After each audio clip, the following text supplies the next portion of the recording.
Well, welcome back, my friends, to another. Oh, look at Scab doing karate there. Rousing rendition of Choir Boys Cutlery Outdoors and Alpha Knives AK2 rendition, if you will. Before we get into it, guys, there was a time in this country where 22 veterans a day took their own lives. Now, stats show that number's all over the place. The main one that matters is this: anything above zero is simply unacceptable. Vets, we love you. Man, you got a place here. Back below over here, sportly all to the chagrin of many. How you do that, Scab? Well, we don't break the damn law. And finally, if you're an addict, never quit quitting. So, this is another Alpha Knives. It is the AK2. It is O1 tool steel. Do a little different narration on this one. We're not going to just cover the same things we always do. I'm going to give you some specs real quick. It is overall, it's 10.5 inches long.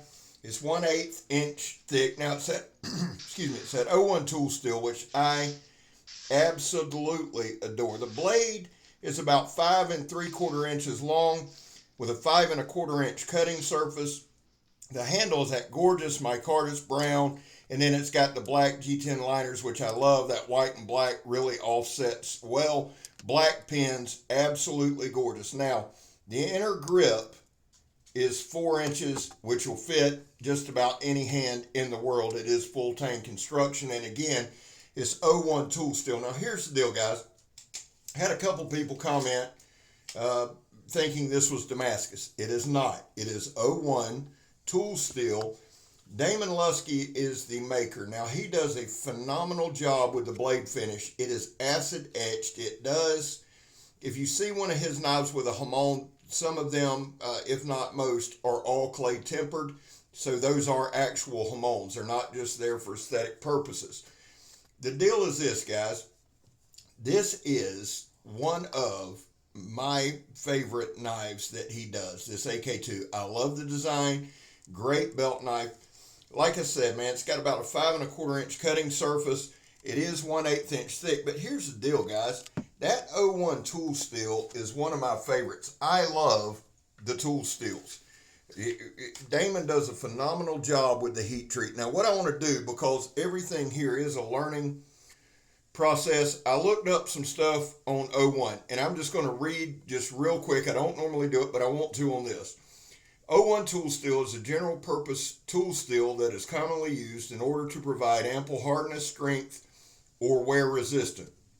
It generally produces a strong edge and can be sharpened.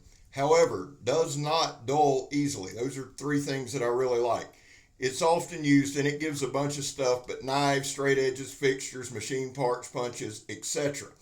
I found this to be kind of interesting. The heat treatment requires O1 steels to be slowly preheated to 1200 degrees Fahrenheit and then heated at 1450 to 1500 degrees Fahrenheit. Then these steels should be held at the same temperature for 10 to 30 minutes and finally oil quenched. So there's a little info, a little backdrop on the steel. I wanted to be able to give you some. The thing that stuck out to me was that it can be sharpened. That's big. It does not dull easily. That's big. And it produces a strong edge. That's really, really big. And then, of course, living in Florida, for me, the corrosion resistance, the wear resistance is big. Now, I will say this. Through all the testing, these coatings, the acid etch or whatever they have put on there, are incredibly, incredibly durable. We do a lot of batoning, a lot of cutting, a lot of things that would wear on the coating. And it's not really a coating, it's just acid etch, but it holds up remarkably well. Now, I believe JR sharpened this one up, I believe. So this is not the factory edge. Most of the stuff I get from Alpha is. Now remember, we did the Patriot yesterday, which was the AEB-L. This one's in O1. I've got one more in AEB-L, and then one in 8160, I believe, and that might be wrong, the big buoy. But I'll tell you what I like about Damon's blades. The overall construction, the overall fit and finish, while that's not a prime thing here on the channel, man, they're all spot on. They just are. The edge bevels, all that crap, it's just spot on. And I love a polished mirror edge. That's just something I enjoy. I know it's an aesthetic thing as much as any, but I love that look. I really, really do. and all his edges that I've seen are that shiny mirror polish. Now, we're doing the John Peters stab test. He also, if you see a lanyard on a knife, the maker put it on, especially the ones JR sends me. He doesn't usually add anything to it, so it's kind of a nice contrast to that brown micarta. Here's the deal. We're doing the John Peters stab test. Now, I did this one a lot. All that you see there is the sidewall of a tire. It's still belted, and we're going to cut it right here. We need to do that. The other thing I noticed is the heat treat on these knives are incredible. Once they get an edge, they hold an edge. And I say once they get an edge. JR sharpened this because I think he used it. Most of them come razor damn sharp. Now, I think the max we got on this stab test was 3, but that's 3 1/4-inch pieces of sidewall of tire that's still belted. That's pretty damn impressive. It really, really is. Great stabber.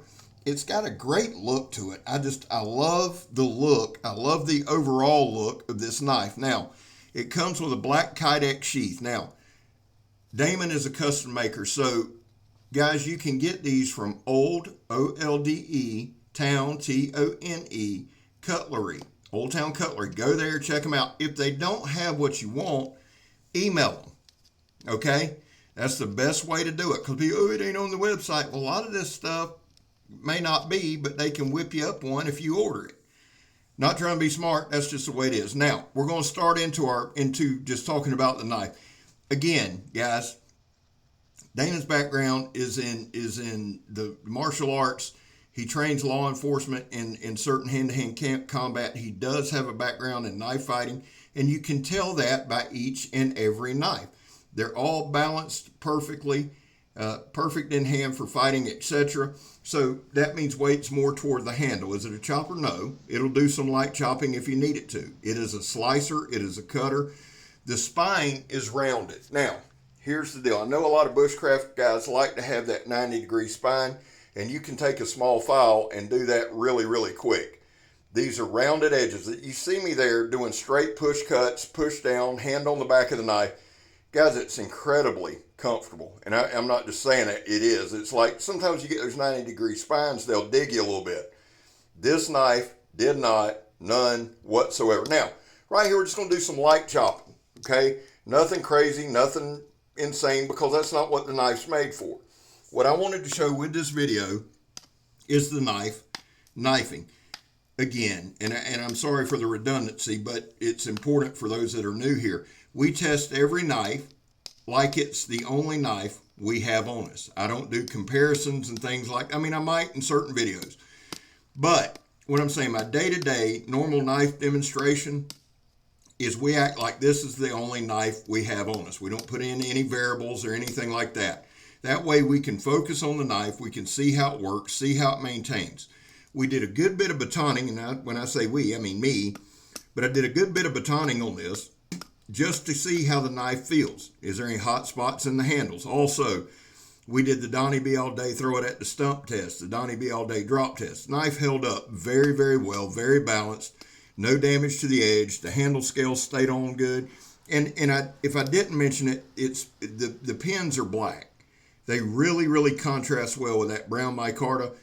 Now here, again, this weekend is going to be in the 40s. So the big plan for this weekend is the move to the studio, camping out Saturday night, spending Friday and Saturday, trying to get it ready, getting some stumps set up, that kind of thing. That's the goal, that's the plan. So what I'm doing here is twofold. Yeah, we're kind of demonstrating the knife. Yeah, we're seeing what we can do. Yeah, blah, blah, blah, because the knife is doing exceptionally well. The other thing we're doing is chopping up a bunch of this stuff because Megatron's done got on my ass about 14 times. This is in the front yard, so I'll be moving as much of this over as I can and cleaning it up. So what I'm trying to do here, because it rained all day, is just process up as much wood as we can.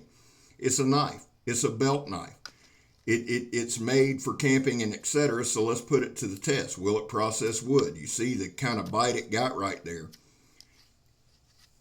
It's comfortable in hand because of the micarta scales and the 4-inch inner grip. And again, Matt Pearson, Blazes and Blades, showed his Alfa Patriot this morning. I will link that in the comments because I want y'all to see the difference with him holding it, me holding it. And this knife is close to the same size as the Patriot. Now this is the Alfa AK2. And right here we're going to do our push-pull where we just stick it in that 2-inch ratchet strap. I do this for a couple of reasons, and I go over it all the time, but I like seeing how sharp the edge is up near that tip. Now this is that 2-inch toe strap or ratchet strap. It's some thick shit, man, and it gets it done. Then we turn right back around, and we're going to go back to batoning. I tried to cut and slice and baton as much as I could in this video. Took a few hours doing it, and right here, I'm always double checking. You see the curls this thing gets? What a phenomenal, phenomenal wood processing knife. Let's take a quick second, do some shout outs. Donnie B All Day, my brother from another mother. His channel name is Donnie B All Day. Awesome content, awesome brother. My other brother is Joe, Steel Forged and Fire Sword and Knife. Joseph is a sword guy. He delves into some knives, but he has a very entertaining channel, best cinematographer in the game. My boy Grugsy, Legion Tactical Cutlery. Awesome, awesome dude, awesome channel. Grugsy gets out there and processes it up. Angry Dracula, Pistol Pete, Charles the Redneck Nerd. And guys, we'll do some more shout outs as we go. This part though, right here, I wanted y'all to see.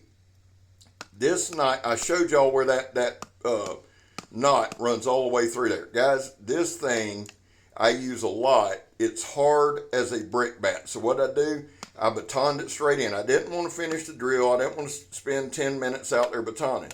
But what I wanted to do was hammer it into that wood knot right there, slam it a little bit, and let's take a look at the edge.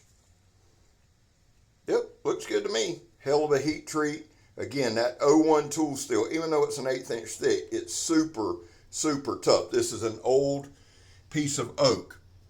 So anybody that's messed with oak, especially any dried out oak, anything like that, you know what a pain in the ass it can be. Right here, the AK2 had no problems. Pretty good little slicer. I love it. And again, I've got the fencing grip there. Thumb on the back. Those rounded edges make it supremely comfortable. Micarta's awesome. Overall thoughts on the knife. Dude, I love Alfa knives. I just do. I'm so appreciative to JR for sending them and letting me test them out. They work. There's nothing more enjoyable to me than when we do a review or test or whatever the hell you want to call it, when the knife works. It just does. Holds its edge pretty good, and it's kick-ass. Well, guys, listen, there's old Megatron hanging out. I'm Scab. You're not. Alfa AK2 is badass, son. I'm gone.